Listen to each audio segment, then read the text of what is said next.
নমস্কার, বৈচিত্র্য কথায় সকল শ্রোতা বন্ধুকে জানাই সাদর আমন্ত্রণ। আজকের গল্প বাস্তবিক। আজ সকাল থেকে বাড়িতে হইচই। রূপাকে দেখতে আসছে ছেলের বাড়ি থেকে। বাবা সেই মানিকতলা বাজারে গিয়ে খুঁজে খুঁজে ইলিশ মাছ এনেছে। মেয়ের থেকে শুনেছে হবু জামাই নাকি ইলিশ মাছ খেতে খুব পছন্দ করে। মা কাকিমা সবাই মিলে সারাদিন রান্না বান্না করেছে। রূপারও সারাদিন মন বসেনি কিছুতে।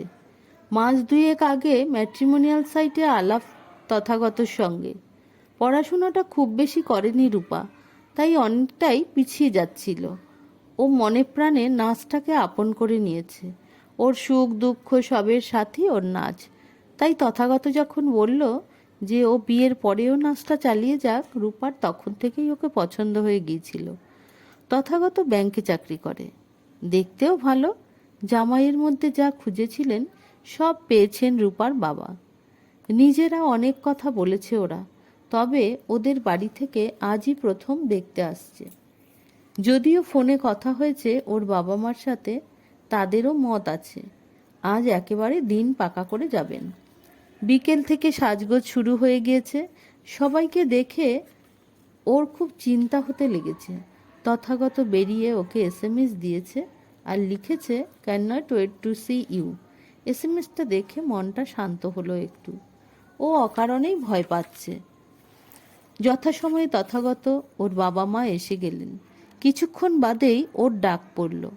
হাত পা কিরকম ঠান্ডা হয়ে এসেছে। তথাগতর মা পাশে বসলেন, আদর করে বললেন, শোনো, তুমি আমার বৌমা না, মেয়ে হয়ে থাকবে। আরও কিছুক্ষণ পর রূপার বাবা বললেন, তাহলে বিয়ের দিনটা পাকা করে নি? হ্যাঁ নিশ্চয়ই, কিন্তু তার আগে একটা কথা ছিল। দেখুন, আপনারও এক মেয়ে আর আমারও একটাই ছেলে, ওদের জন্যই সব কিছু। আমার ছেলের নামে একটা দোকান দেখেছি, ওর বাবা এখন চালাবে, পরেও দেখবে। ওটা নিতে 10 লাখ মতো লাগবে, তবে আপনাকে পুরোটা দিতে হবে না, এই 5 মতো দিলেই হবে। শুনে চমকে গেলেন ওর বাবা। ঘুরিয়ে যৌতুক চাইছে? এ আর বলার অপেক্ষা রাখে না। এসব কথা তো আগে বলেননি আপনারা। কি বাবা, তুমিও তো কিছু বলনি? কাকু, এতে বলার কি আছে?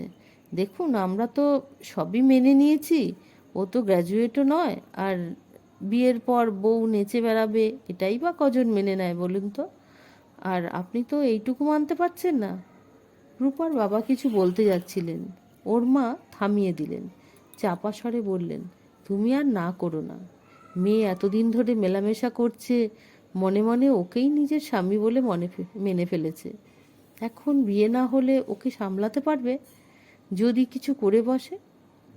এতক্ষণ রূপা শুনেছে সবই, কিছুই বলেনি। বাবা ওর দিকে তাকালে ও বলে, দিয়ে দাও বাবা, আমার খুশির জন্য রাজি হয়ে যাও।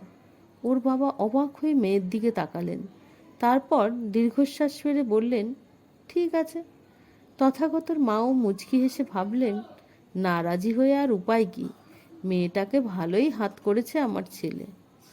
হঠাৎ রূপার প্রশ্ন, কাকিমা, রসিদ দেবেন তো? কি? কিসের রসিদ? কি বলছো?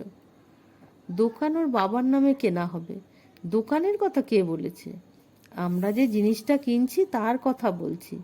আপনার ছেলে পাকাপোক্তভাবে কিনবো। জিএসটি বিল দেবেন, কিন্তু ওয়ারেন্টি কত দিনের? তথাগত রেগে গিয়ে বললেন, কিভাবে কথা বলছো তুমি আমার মায়ের সঙ্গে? আমি কি বললাম? আর শোনো, যাবার আগে আমাদের থাকার ঘরটা দেখে যেও। বিয়ের পর তো এখানেই থাকবে। আমি এখানে থাকবো, এটা বলার কি আছে? তুমি কোনোদিন এত দামি জিনিস কিনে সেটাকে দোকানে ফেলে রেখে আসতে দেখেছো? তুমি আমায় অপমান করছো? মোটেই না, আমি তা পারি। আর কাকিমা, আপনি একদম চিন্তা করবেন না, আপনার ছেলে আমার মা বাবার কাছে জামাই নয়, ছেলে হয়ে থাকবে। সংগৃহীত।